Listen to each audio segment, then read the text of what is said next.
Hello, and welcome back to another amazing episode of the Diaries of a Six-Figure Coach podcast. I am so excited to be here with Mackenzie today.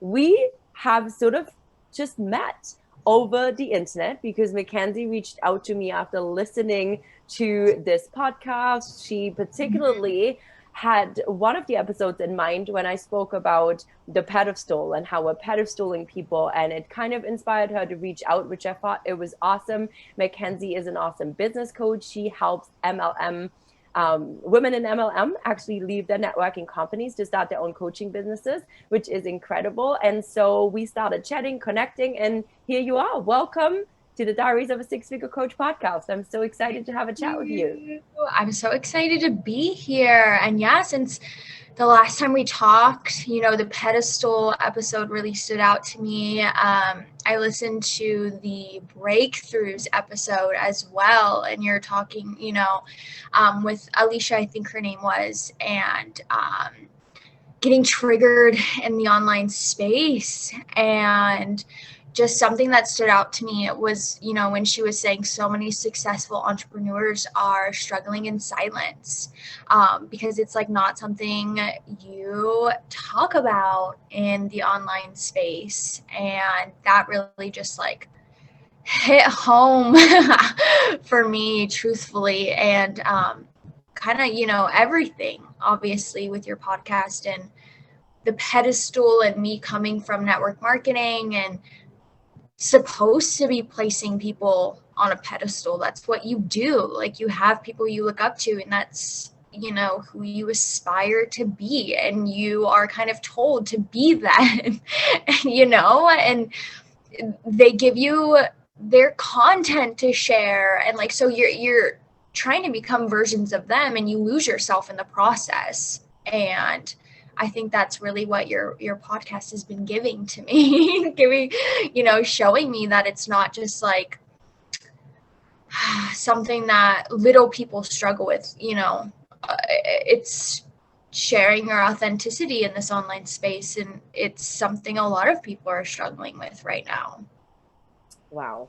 First of all, thank you so much. Like, I'm just in like appreciation and gratitude and receiving everything that you just shared with me. One of the things with this podcast that I really wanted to do, which is why it's called Diaries of a Six-Figure Coach podcast and not just the Six-Figure Coach podcast, was to bring a more authentic voice to the coaching industry, particularly bring more authentic conversations and talk about the things that we don't often hear about, talk about the struggle, talk about the breakthroughs, talk about what happens behind the veil of social media and marketing and the popularity contest that we all seemingly seem to be in, because to some extent, the more popular you are online, the more popular you are as a coach, the more demand you will have, and the more clients you have, and the more you can charge. So there is like a popularity contest that's going on. And the question is always, how authentic can we be within our brands, right? How authentic can we show up and share and still be perceived as like popular? It's such an interesting, it is such an interesting thing. So for me to hear that the level of authenticity and the conversations I've been bringing in has inspired you not only to reach out to me to come and have this conversation, but just inspired you in general to look at things maybe a little bit differently and rethink the way you thought about hierarchies and leadership. And that to me is huge, because I truly believe that, I mean, you're a business coach, I am a business coach, right? Like, there's all different coaches out there. And I very much believe that I lead leaders. Like, I'm here to lead leaders. I'm not better than them. Like, we are literally, like, I really believe that we're equal. And it just happens to be that I have learned some things that I get to share. Like, I have a certain set of experience that I get to pass on, and they have a certain set of experience that they get to pass on. But it's in that equality and in the collaboration and co-creation that I believe the magic really happens. So rather than seeing them as like, like, people get this idea that we have to fix them, or they have to fix themselves, and it's like, you're not something that needs to be fixed. I know. There's nothing broken with you, and you get to have your own authentic voice. And so you help people bring authentic marketing to their businesses. So why don't we dive into that a little bit? I would love to know how you break that mold around authenticity in business, and help your clients and also yourself, right, to show up vulnerably and authentically, and bring that into your marketing message. Yeah, I love that. Literally just had like probably 40 minutes ago, had like a mental breakdown, just like crying my eyes out, because I have found social media to be so overwhelming lately. And as a new mom, and as I stay at home with her full time, it's hard being a full-time mom, a full-time business owner, a full-time cook, a full-time chef, a full-time maid, you know what I mean? And a lot of, people in this industry that I look up to, I just can't relate. And it's so hard to be, you want to be someone in this industry, right? We all have the coaches that we look up to, that we have bought from. There's some big top dogs in this industry, in the coaching industry, and we want to be able to build a brand like they have. And it's not necessarily that we want to be them, but we want to have the level of impact and voice that they have to bring their message. And it's such a powerful thing. And so, you're looking up to these people in this industry that are so powerful that you want to be like, and it's like you can't relate whatsoever.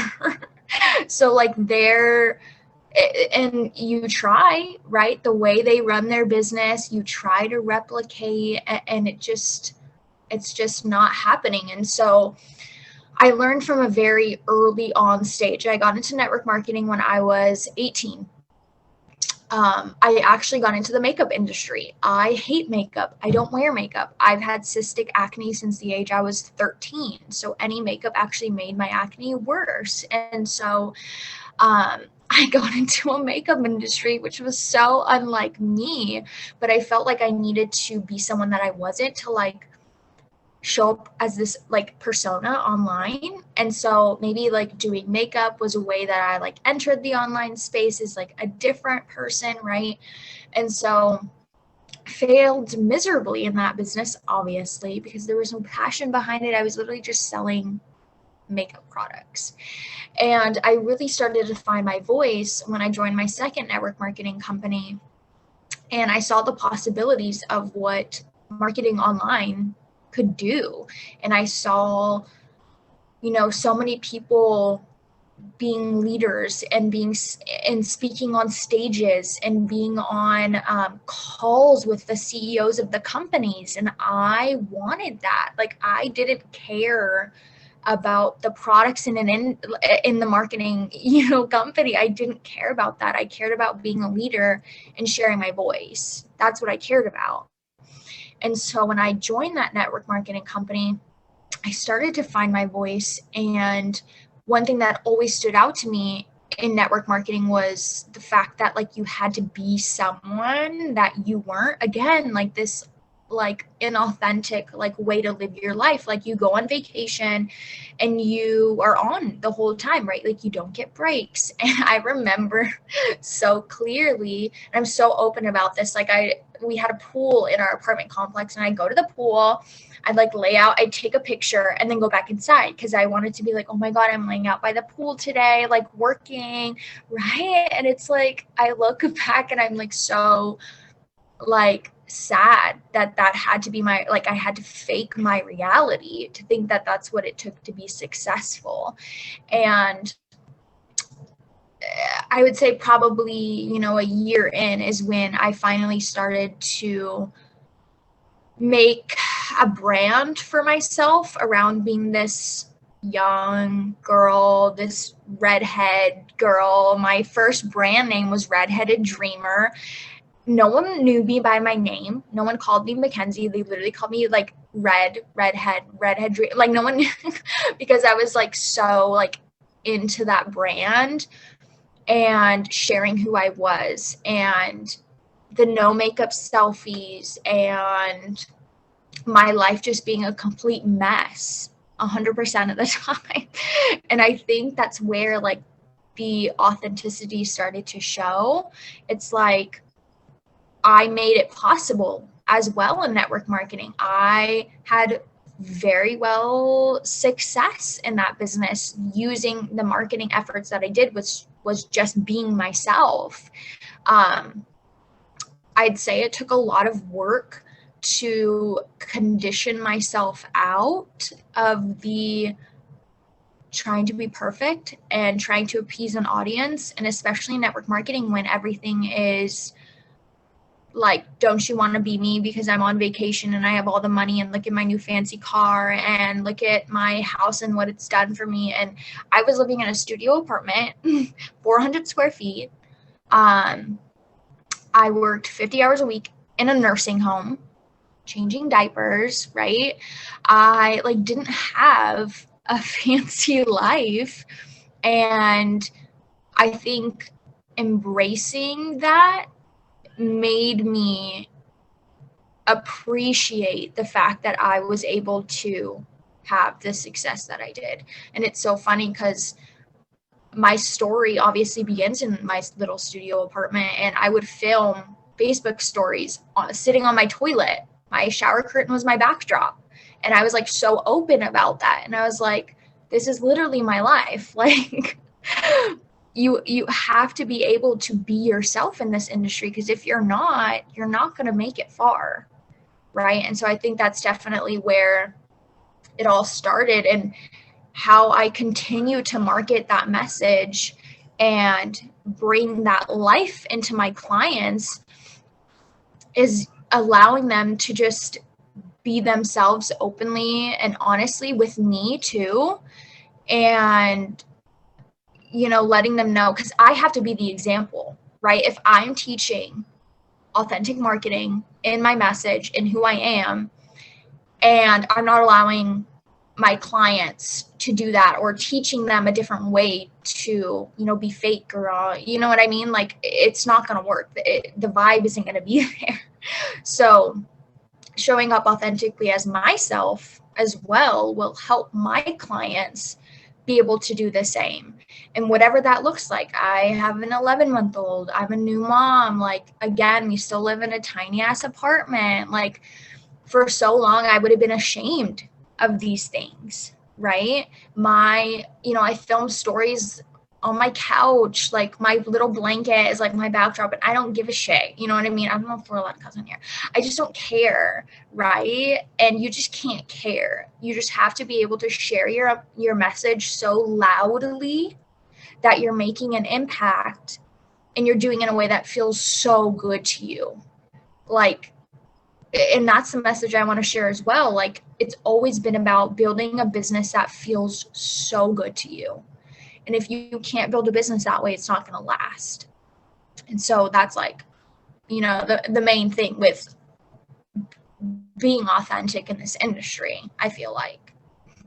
I love that. Thank you for sharing all that. And there's so many things that like I want to touch on here. Like as like, oh, so many golden nuggets that you just shared. But I think one thing particularly that I sort of want to highlight through everything that you just shared is the moment we start to show up authentically as ourselves and really share in a way that we would share, and share our life the way we actually live it, like truly live it, is the moment you start leading yourself. And being successful in this industry requires you to lead yourself and to own yourself, to own your lane, to own what you stand for, to own your message, to own your perspective, to own your work, and to own your shit. And you can on this podcast.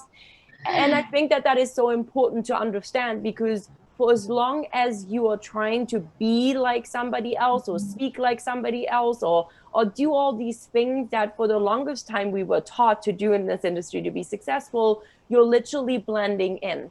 So the way to stand out, the way to actually gain momentum, is to dare to do it differently and to stop censoring yourself and censoring who you actually are, right? And that is so vulnerable. And that is where we feel so much resistance, right? But it is the, like, you know, some of the questions that I always like to ask and ask my clients, and it is really around, like, what are you hiding? What are you hiding from the world? What are you hiding from, like, what is it that you don't want friends or family or your clients to know about you? Like, where are you censoring yourself? Where are you holding back? Where are you doing things because you think you should do them instead of just showing up, right? And I think that that is so vital, because for me and my story, and I am like literally getting to the point where I'm going to be sharing it more vulnerably. It like, I went through a big healing the last 4 months, and now I'm on the road and I'm traveling, and I'm getting used to, like, you know, tuning in from different places. My podcast, like my microphone broke, like the cable broke, traveling to Toronto, and I'm like, okay, here we go. Like nomadic entrepreneur life, like things are gonna happen. So here I am recording with my headphones, out of my room, out of a kid's room at my friend's house, right? Like this is where it's at, right? But I think it really is, like, for me, all the hiding that I did and all the censoring that I did, not just like how I was expressing myself outward in my business, was my authentic truth and what I've always been showing on my business. Like, I like having things survive. That wasn't it. But I was censoring myself in other ways. I wasn't bringing as much spirituality into the strategy than I actually do. Whereas recently, I've really seen, for me, that's what's carried me through. That's what's given me the sense of safety and security these past 4 months, as I dismantled a part of my life and then dismantled my business model and put it back together, which was also scary, right? So, but I think the thing for me was, I got physically ill. All the censoring, all the holding back, all the hiding, all the pretending, you know, and for me, was pretending behind a veil of a seemingly perfect life or perfect marriage, and feeling the pressure of seeing some of my coaches living, you know, with their families and everything so good, and here I was, you know, suffering in silence, feeling like if my relationship doesn't sustain, my business will go down. Like, I was facing a lot of fear around that. And so I think that really gave me a new level of realizing that our message needs to be shared. And sometimes we're not ready right away to talk about some of those things, especially when they involve other people. But I really saw how censoring parts of who we are, or hiding parts of that aren't working with the world or with our clients or with, you know, even our coaches sometimes, right? Where though we provide a safe space, we actually do more damage and we hold ourselves back. It's almost like we're putting up all these blocks in the way of our success. So I'm curious to know how you showing up authentically, doing these Facebook lives, like from your bathroom with your shower curtain as the backdrop, like, how did that start to change the trajectory of your business? Because I know for me, I know that where I'm heading now is like incredible. And it's because I've taken down the blocks, the resistance, and I'm like, you know what, I'm going to show up with a different voice and sharing my story more powerfully from wherever I am. But how was that like for you? So firstly, I just want to say I can so relate. And something that was coming up for me when you were talking is like, why do we do this?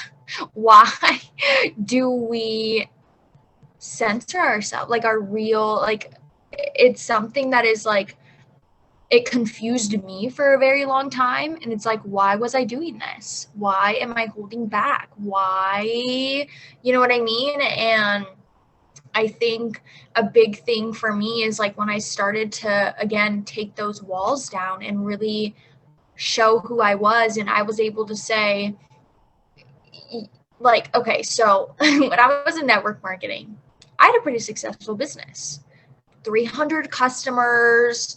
Our team, me and the people under me, had done over, you know, $100,000 in sales, but like, I completely lost myself in the marketing industry, network marketing, whatever, because you're not taught to be yourself, right? You're taught to be a version of someone else. And so I knew I had to leave that industry, and I knew I had to make a name for myself. And when I was able to start coaching and launched my own coaching business, and do it in a way that was so authentic to me, I was able to say, guys, I literally have my shower curtain as my backdrop, and I have done $15,000, sales this month. Like, and I was able to get so comfortable with the fact that I was being myself that sales came easy. And I think a lot of people, again, in this coaching industry, or they come into the industry with sales being gross, or sales being like uncomfortable, or sales being something salesy, whatever the words you want to use. And for me, selling specifically my product was just another piece of me.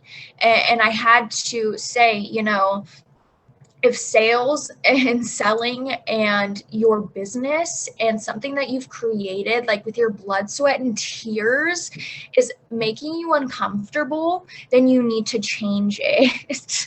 And I think becoming a version of myself that I loved again, and finding myself after I left network marketing and being so authentic to my message and being just so real, people wanted to replicate that because it was easier to be themselves than to be someone else they weren't. And it just completely changed my business forever. And all the clients that I welcome in are like mini versions of myself, and they're so ready to just be themselves again and share their message and not be afraid to sell and not be afraid. You're going in this coaching industry, like, you have to sell, right? And so the fear that's holding you back from selling, you have to take those walls down and ask yourself, like, why are you afraid to sell something that you've created yourself, that you're so passionate about? Like, where's that fear? And I think, again, that was a big thing for me in leaving the network marketing industry and becoming a coach. And it was like, okay, I'm a baby coach. I'm new to this, right? And but I'm gonna go in, right, balls swinging, and I'm just gonna blow it out of the water because I have no choice. This is something I've created with my heart and soul. Like, it just has to be a version of myself. And I think that I've continued that message the past 3 years of coaching. And it's like, everything that you create, everything you sell, every piece of content you put out, every piece of marketing, and every story is just like snowballing into a bigger business than you can ever imagine, because you are being so authentic in your message. And I think that's something that's super important as well. Totally. And you're talking about, what's the fear? And I think below all of that is this question, am I enough? Yeah. Am I enough as I am? And so it's this full acceptance your of last ourselves. episode, right? Yeah, it's exactly.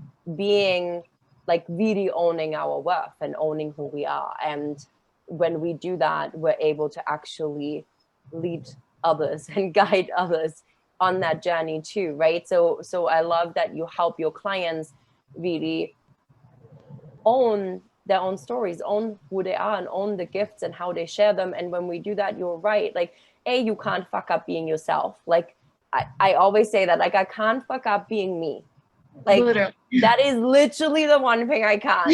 Like, the only time I fuck it up is when I'm pretending to be somebody else, because that's hard. It is hard to pretend to be somebody that you're not. So when you show up and you allow yourself to show up like you, it becomes more effortless. I talk about scaling in feminine flow, and part of that is that, right? Like, it is showing up in alignment with who you are, your values, your strengths, your way of thinking, your perspective, your gifts, like your lane.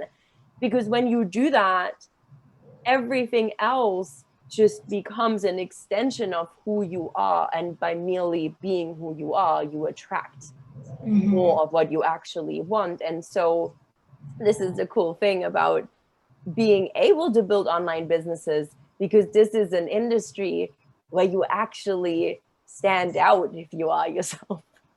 I know. I don't think enough people, I don't think it's clicked yet, right? Well, I think it's if we don't do the inner work, if we don't work on ourselves, if we don't work on our own self-worth, if we don't own, like if we don't do the uncomfortable inner work, because there's so much resistance. And I always say, like, the biggest thing that stands between you and the business you really want and everything you really desire is the resistance. It's the resistance that we put up by limiting what's possible, by saying we're not enough, by saying we need to find answers outside of ourselves, or buy more, do more, be more, right? Like, it's always that in order to be able to grow. And it's just not true.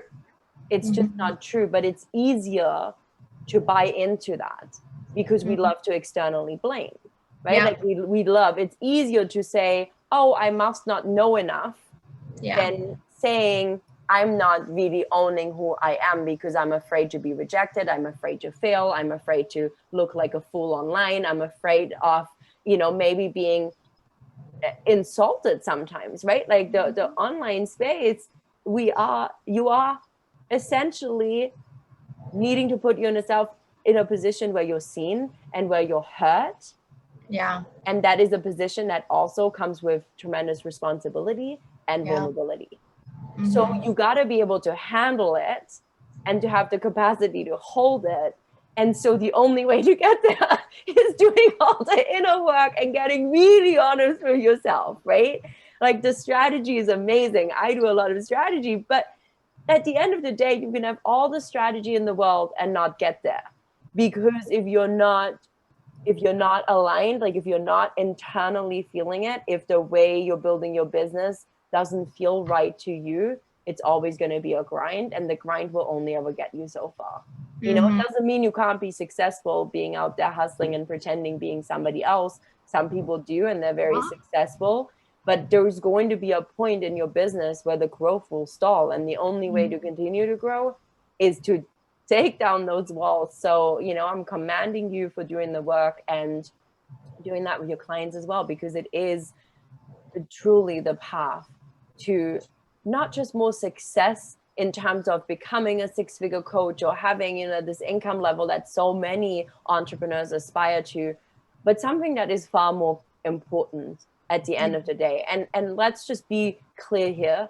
Money is a part of what we require to live our lives the way we desire to. So I'm not going to say that earning a living, a very good living as a coach, isn't important, because there is a part that's important. And I think sometimes saying, oh, the money isn't important. Like, I want to just put that out there, because it's another thing I will riff on this on an episode, because it like just gets me so fired up, right? Like, and if you've ever been in a position where you're like, I don't know if I'm going to be able to pay my bills next week or tomorrow, then that money is important, and money is energy. So to be able to feel abundant and content and fulfilled, and like you're living out your purpose, and like you're safe and secure when you don't have money in your bank account, that is a whole other level. But this is what the inner work can give you, right? This is what being able to show up in a way and build your business in a way that really aligns with who you are innately, like embodying the work that you do, embodying who you truly are. That is what will give you the level of safety, connectedness, a belonging, love, worthiness, like all the things, all that fulfillment, it's drawn from you.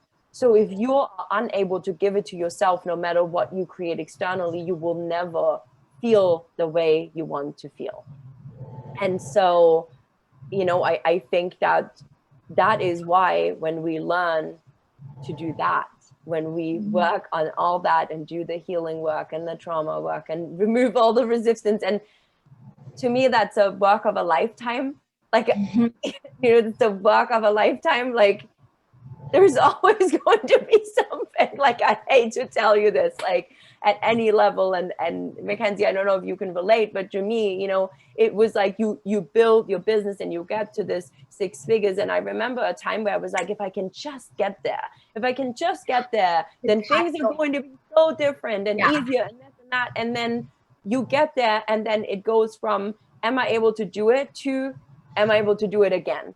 Yeah. And you have a big month and you're like, am I able to do it again? And again, you're working to remove the resistance. You're going back to the inner stuff, right? And then it's aligning that again, recreating the vision you have, figuring out new strategies that are compatible. Like it's constant work and adjustment. Like it doesn't end. And that's why it's also good to know that no matter who you see online, no matter how popular a coach is, no matter how much money they make, we all have these human experiences, and having these experiences and the questioning and the wondering, it's actually, the work is to hold compassion through the times when you're questioning, and to hold space for yourself and to allow yourself to feel it, rather than shove her down and pretend like everything's fine. Going back to the beginning of this conversation, right? Like, don't censor it or pretend it to not be there.